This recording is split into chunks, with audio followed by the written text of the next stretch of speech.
नमस्कार, मी आहे श्वेता सिंह आणि तुम्ही पावत आवत आज तक। चुनाव कुछ दिनों का आयोजन नहीं होता, चुनाव एक यात्रा है और उसी यात्रा पर जॉय ई बाइक के साथ हम आपको ले चलेंगे। महाराष्ट्र चुनाव है और हम शुरुआत कर रहे हैं उस कंस्टिट्यूएंसी से जो महाराष्ट्र के दक्षिण पश्चिम की पहली कंस्टिट्यूएंसी है। यानी कि अगर आप गोवा की तरफ से महाराष्ट्र में प्रवेश करेंगे तो वो पहली कंस्टिट्यूएंसी है सावंतवाड़ी। प्रकृति की गोद में बसा सावंतवाड़ी अपनी ऐतिहासिक सांस्कृतिक विरासतों पर गर्व करता सावंतवाड़ी कभी सावंत भोसले मराठों के राज्य की राजधानी हुआ करता था। इन दिनों सावंतवाड़ी विधानसभा चुनावों के कारण चर्चा में है। यहां से चुनाव मैदान में शिवसेना शिंदे गुट के कद्दावर नेता और महायुति सरकार में कैबिनेट मंत्री दीपक केसरकर लगातार चौथी बार जीतने के लिए अपनी किस्मत आजमा रहे हैं। महाराष्ट्र में इस बार पार्टी इंपॉर्टेंट है या कैंडिडेट? पार्टी तो हमेशा इम्पोर्टेंट रहती है, लेकिन असेंबली इलेक्शन में कैंडिडेट भी अहमियत रखता है, क्योंकि उसकी जो पर्सनल पॉपुलैरिटी है वो भी ऐड करती है उसके वोट को। सरकार फिर से बनेगी? बिल्कुल बनेगी। शिंदे साहब भी मुख्यमंत्री बनेंगे लग रहा है। देखिए, शिंदे साहब तो मुख्यमंत्री, उनके नेतृत्व में ही हम लोग जा रहे हैं इलेक्शन के सामने। फिर भी ये देखिए, जब वो बात करते हैं तो वो मोदी जी का भी ऑनर करते हैं, अमित शाह जी का भी ऑनर करते हैं, देवेंद्र फडणवीस साहब के साथ इकट्ठा मिलके काम करते हैं। तो एक ऐसे सर्वमान्य नेता है, तो मुझे ऐसे लगता है कि हर पार्टी बोलती है कि हमारा सीएम बनेगा, लेकिन जब सीएम बनाने की बात आती है, जो सबको अपना लगता है उसको सीएम बनाते हैं और ये डिसीजन तो बाद में हो जाता है। लेकिन आज भी सीएम का फेस एकनाथ शिंदे जी है। तो दीपक केसरकर और उनके सामने जो सीधी लड़ाई है वो है उद्धव ठाकरे गुट वाली शिवसेना से, और उसकी तरफ से राजन तेली चुनाव यहां पर लड़ रहे हैं।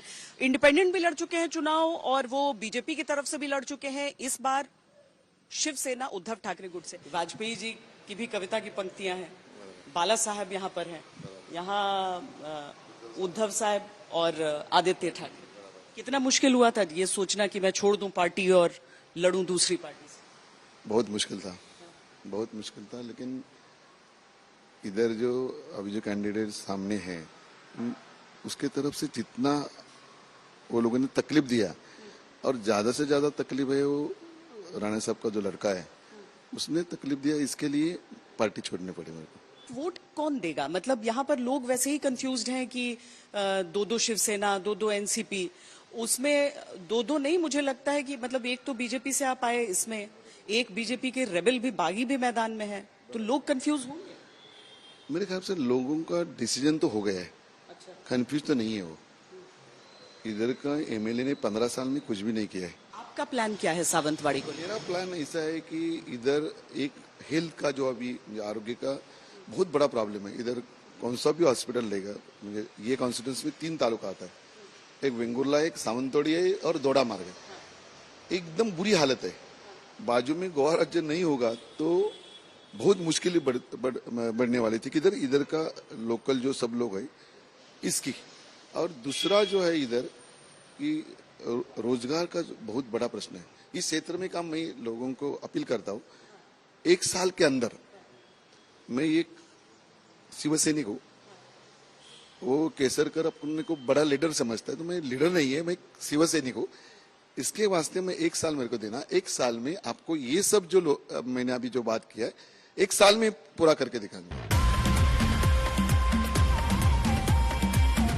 सावंतवाड़ी में मुख्य टक्कर तो शिवसेना के 2 धड़ों के बीच ही है, लेकिन इस सीट पर बागियों की दावेदारी ने चुनाव को दिलचस्प बना दिया। एनसीपी शरद पवार गुट की बागी अर्चना घारे परब और बीजेपी की तरफ से विशाल परब निर्दलीय प्रत्याशी के तौर पर चुनाव मैदान में है। विशाल परब जी, यहाँ पर जो महाराष्ट्र पूरा राज्य है, वहाँ के जो भारतीय जनता युवा मोर्चा है उसके उपाध्यक्ष हैं। अभी भी हैं? अभी तो कैसा है, हम हर आदमी के हृदय में है, हर आदमी के मन में है विशाल परब जो है हर आदमी के मन में क्यों है, उसका रीजन आपको जनता जनार्दन मेरे साथ हुए वही दे सकती है। मतलब अभी भी पार्टी नहीं छोड़ी है, लेकिन जब चुनाव लड़ रहे हैं तो गैस चूल्हे के निशान पर। पक्का पक्का एकदम पक्का सर।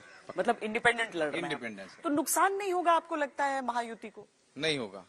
मैं तो आज की तारीख में मेरा सीट तो 23 डेट को चुन के आ गया, ऐसा हमारे सब लोग समझ रहे हैं और 100% हमारा जीत ये पक्का है। सबसे बड़ा मुद्दा क्या? बेकारी है इधर और हॉस्पिटैलिटी नहीं है इधर। बहुत गोवा बाजू में टच होके नजदीक होके भी हमारे पास हॉस्पिटल का परेशानी है इधर। या मतलब टूरिज्म भी बढ़ाना चाहेंगे? इधर बहुत सारा टूरिज्म बनाने का टूरिज्म बढ़ाने का प्लानिंग मेरा चालू है। अब हम फिर अपनी जॉय ई बाइक पर निकल पड़े सावंतवाड़ी के वोटर के मन की बात जानने। इश्यूज तो मैम कुछ नहीं है, अभी सावंतवाड़ी में रहना है हमारा। वेंगुर्ला सावंतवाड़ी एक ही कॉन्स्टिट्यूंसी पड़ता है। अच्छा चल रहा है, सब विकास चल रहा है, ये देख ही रहे आप। हॉस्पिटल थोड़ा सा इधर से दूर है, 20 किलोमीटर जाना पड़ता है, कोडार में जाना पड़ता है। क्या चाहते हैं आप लोग? हम क्या चाहते हैं, अभी सब मच्छी मार के बोटे से ये पानी अभी फुल भर गया तो हम लोग को जाने आने को मिलता है। अभी पूरा पानी गया ना, बैक वाटर गया रिटर्न, तो पूरा इधर सूखा पड़ता है और जाने आने की तकलीफ है। मछुआरों को जाने समुद्र में जाने के लिए नहीं मिलता है। कोंकण क्षेत्र के अगले विधानसभा क्षेत्र कुडाल हम पहुंच चुके हैं। हम इसी क्षेत्र की पूरी तस्वीर आपको दिखाएंगे, विधानसभा का पूरा हाल दिखाएंगे आपको। बहुत ही खूबसूरत ये जगह है। इनफैक्ट आप इस पूरे इलाके में जाएंगे, बेहद खूबसूरत ये पूरा इलाका। यहाँ पर फिशिंग पोर्ट है, बहुत महत्व भी इसका है राजनीतिक तौर पर। तो आज हम इस विधानसभा क्षेत्र के साथ आपको आगे लिए चलते हैं। ये क्षेत्र मशहूर है अपनी मनमोहक सुंदरता, अपने स्वादिष्ट मसालों और मसालेदार राजनीति के लिए। मालवाड़ी मसाला क्या होता है, क्यों इतना फेमस है यहाँ का मसाला? ये मालवनी मसाले जो रहता है, जो मतलब नेचुरल पूरे जो मसाले रहते हैं उससे बनाया जाता है। इसमें मिर्ची भी है, धनिया है, धनिया है, जावित्री है, दालचीन है, बड़ी सौंफ है, मसाला बड़ी इलायची, छोटी इलायची है, जीरा, खसखस, खसखस, बहुत तरह के मसाले रहते हैं। हाँ, कड़ी पत्ता, ये सब कुछ इसमें मिक्सचर सब मिक्स होता है।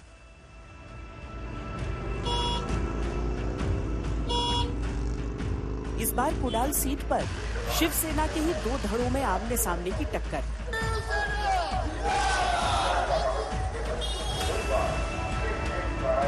मौजूदा विधायक वैभव नाइक, जो कि शिवसेना यूबीटी के उम्मीदवार हैं, और नीलेश राणे, जो शिवसेना शिंदे गुट की तरफ से चुनाव मैदान में मौजूद हैं। जिस सिंबल पे जीते वो सिंबल इस बार आपके पास नहीं है। पर जिन्होंने सिंबल बनाया हाँ। वो मेरे साथ है।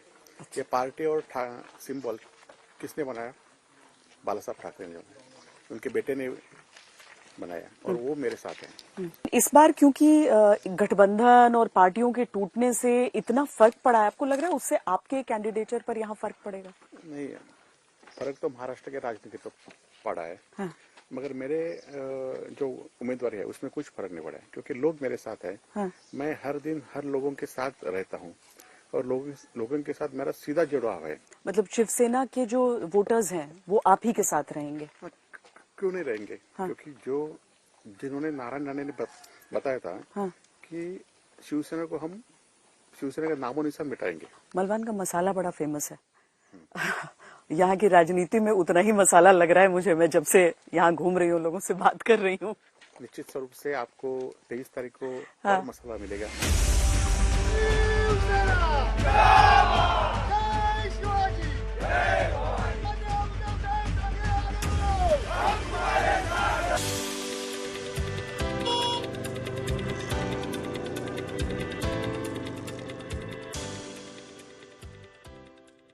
कुडाल से 2 बार के जो विधायक हैं वो शिवसेना के हैं, लेकिन जिस सिंबल पर वो चुनाव लड़कर आए थे, इस बार लड़ाई उसी सिंबल से उनकी होनी है, क्योंकि शिवसेना शिंदे गुट के पास ये सिंबल है और इस चुनाव चिन्ह पर यानी शिवसेना की तरफ से इस बार उम्मीदवार हैं नीलेश राणे। ये वैसे तो क्षेत्र आपके लिए अननोन नहीं है। फादर को भी आपका और फादर आपका इंटरेस्ट भी बहुत ले रहे हैं अभी आपके इलेक्शंस में, लेकिन कितना कॉन्फिडेंट हैं आप?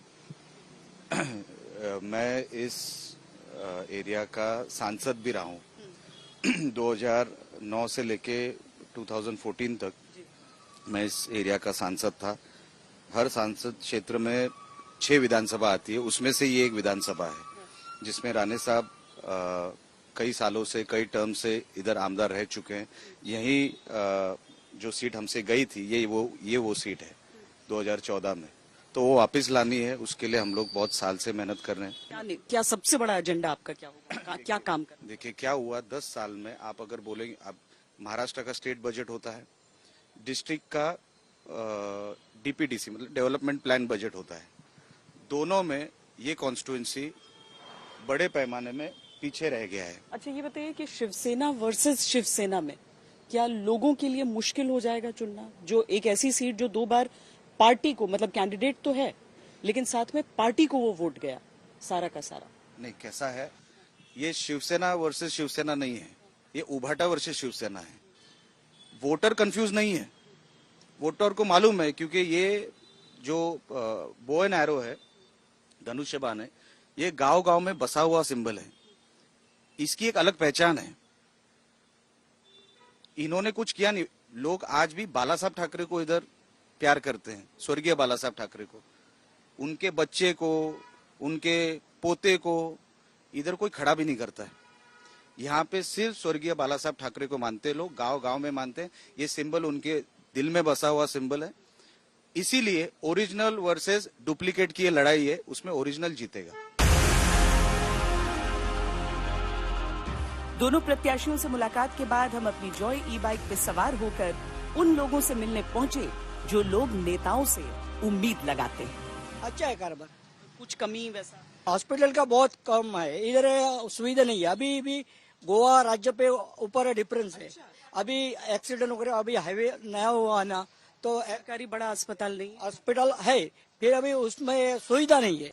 शिवसेना टूट गई है, अभी तक तो शिवसेना जीत रही थी 2 बार से। कंफ्यूजन होगा लोगों के मन में, आपके मन में है कि नहीं? ऐसा कुछ नहीं है, लेकिन ये जीत के आते हैं तो इधर उधर भाग जाते हैं। अच्छा, हमारा काम क्या है, वोट डालना है।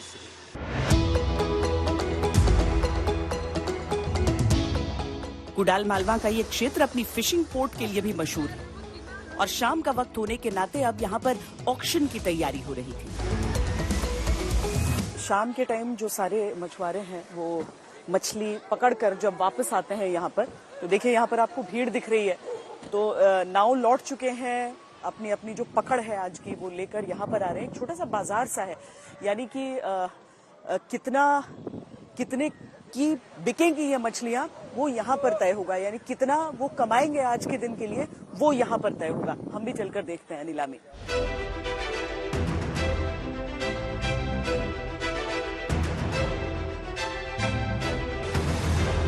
क्या हो रहा है यहाँ पे? ऑक्शन होता है। ऑक्शन होता है तो हर शाम को 4 से 6 बजे तक ऑक्शन होता है। अच्छा, जो मच्छी मिलती है ट्रॉलर को या बोट को, हाँ। वो शाम को इधर उतरती है, हाँ। उसका ऑक्शन होता है हर दिन में। आज बांगड़ा 50 रुपए किलो है, हाँ। कल अगर कम होगा, जितना माल ज्यादा होगा उतना रेट कम होता है। अच्छी पकड़ है आज। हाँ। रोज मिलता है इतना मच्छी की? नहीं, रोज नहीं। हम पहुंच आए हैं कनकवली। कनकवली जो है, इसका अर्थ आप अगर समझना चाहें तो कनक की नगरी यानी सोने की नगरी इसे कहा जाता था, ये ऐसी मान्यता है। 2 नदियों के बीच स्थित है ये शहर, और यहां पर जब हम चुनावी यात्रा अपनी आगे बढ़ाएंगे तो आप देखेंगे कि कोंकण के क्षेत्र में ये जो तीसरी सीट पर हम पहुंचे हैं, यहां पर शिवसेना वर्सेस शिवसेना नहीं है, बल्कि Shiv Sena versus BJP, Shiv Sena UBT versus BJP की लड़ाई यहां पर है।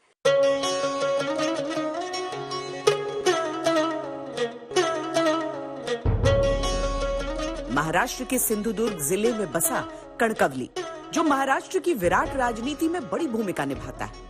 गाद और जनवली नदियों के तटबंधों ने इस शहर को प्राकृतिक सौंदर्य से नवाजा है, लेकिन यही क्षेत्र महाराष्ट्र की सियासत के सबसे बड़े लड़ैया भी तय करता है।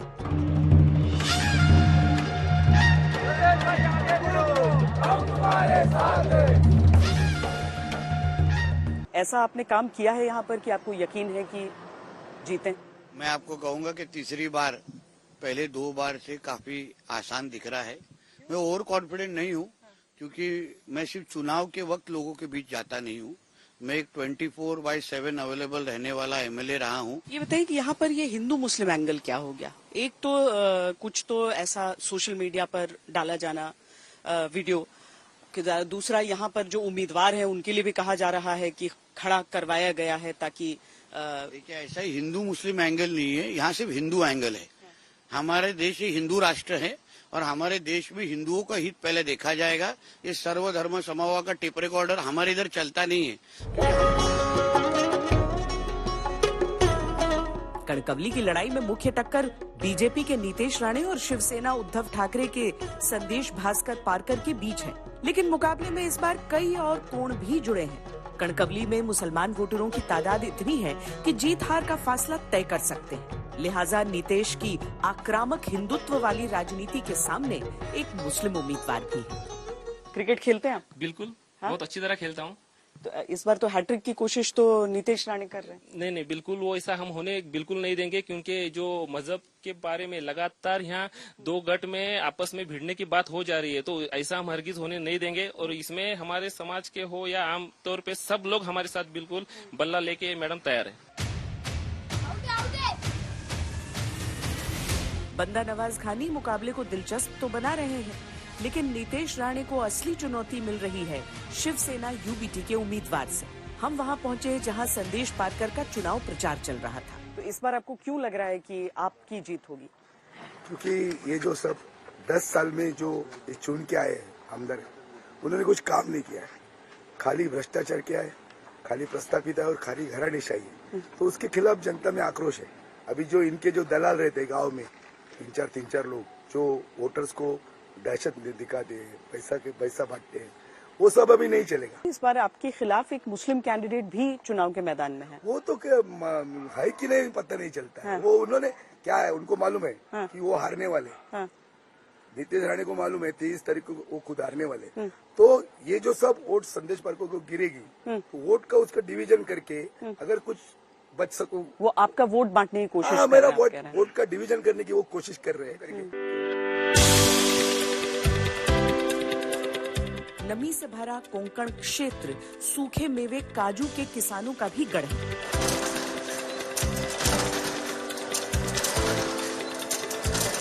और सूखे मेवे का कारोबार करने वाले यहाँ के लोग सियासत का रस भी खूब लेते हैं।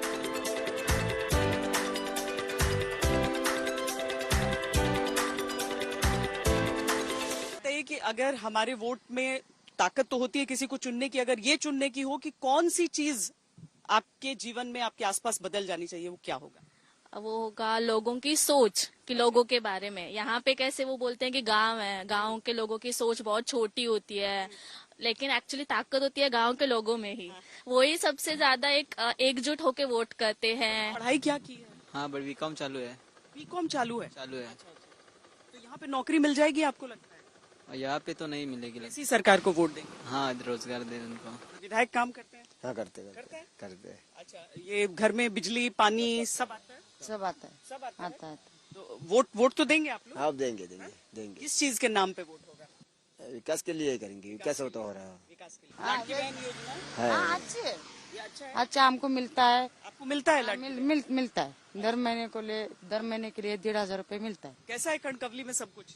सबको अच्छे है। सब कुछ अच्छा है। सबको विधायक का काम अच्छे, सब सरकार का काम सब ठीक है? ठीक है। ऐसे ही बोल रहे हैं या? नहीं, ठीक चल रहा है सब। सचमुच में ठीक? सचमुच सब ठीक है यहाँ पर?